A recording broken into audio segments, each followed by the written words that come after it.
ഞാനൊരു സാധാ വീട്ടമ്മയാണ്. ഇപ്പോൾ ഇത് കാണുന്ന ന്യൂ ജനറേഷൻ പിള്ളേരൊക്കെ പറയും, "ആൻറ്റി ആൻറ്റി ആണ്ട് ആൻറ്റിയുടെ പണി നോക്ക്, തള്ളച്ചിയുടെ കാര്യം നോക്ക്, ഇതെങ്ങനെയാണ് അങ്ങനെയാണെന്നൊക്കെ." പക്ഷേ നമുക്കും അവരുടേതായ അഭിപ്രായം തന്നെ, ആ കിഡ്സിൻ്റെ 2K കിഡ്സിൻ്റെ തന്നെ അഭിപ്രായം കൊണ്ട് ഞങ്ങൾക്ക് 90സിനും അത് തന്നെ പറയാനുണ്ട്.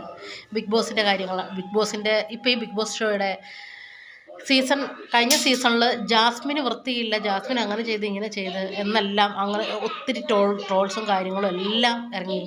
ഒത്തിരി അതിനെപ്പറ്റി ഒത്തിരി ആൾക്കാർ ചർച്ച ചെയ്ത് ഒത്തിരി പ്രശ്നങ്ങളുണ്ടായ ഒരു കേസാണ് ജാസ്മിൻ വൃത്തിയില്ലായ്മ എന്നുള്ളത്. ഈ പ്രാവശ്യത്തെ സീസണിലോ തിന്ന പാത്രം പോലും കഴുകുന്നില്ല. അതാണ് ഏറ്റവും വൃത്തിയില്ലാത്തതെന്ന് നോക്കേണ്ടത്. അതായത് മസ്താനി തുടങ്ങിയ 1-2 പേരൊക്കെ പാത്രം പോലും കഴുകാനുള്ള ഒരു സാമാന്യ മര്യാദ പോലും അവർക്കില്ല. അപ്പോൾ ഇപ്പം ആരെ പറയണം? നിങ്ങൾ തന്നെ പറ. തിന്ന പാത്രം കഴുകാനുള്ള മനസ്സില്ല. തിന്ന പാത്രം കഴുകാനുള്ള മനസ്സ് ഒന്ന് ആലോചിച്ച് നോക്കുക. രാത്രി തിന്നിട്ട് രാവിലെ അത് കഴുകുന്നവർക്കേ മനസ്സിലാവുകയുള്ളൂ കേട്ടോ.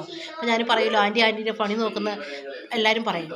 പക്ഷേ രാത്രി തിന്നിട്ട് അത് പിറ്റേ ദിവസം രാവിലെ കഴിയേണ്ട അവസ്ഥ നിങ്ങളുടെ അമ്മയോടോ അല്ലെങ്കിൽ ജോലി ചെയ്യുന്നവരോടോ ചോദിച്ചു നോക്കിയാൽ മനസ്സിലാവും. അതെങ്ങനെയായിരിക്കും ആ പാത്രത്തിൻ്റെ വൃത്തിയെന്നും അതിൽ നിന്നൊരു സ്മെല്ല് എങ്ങനെയാണ്.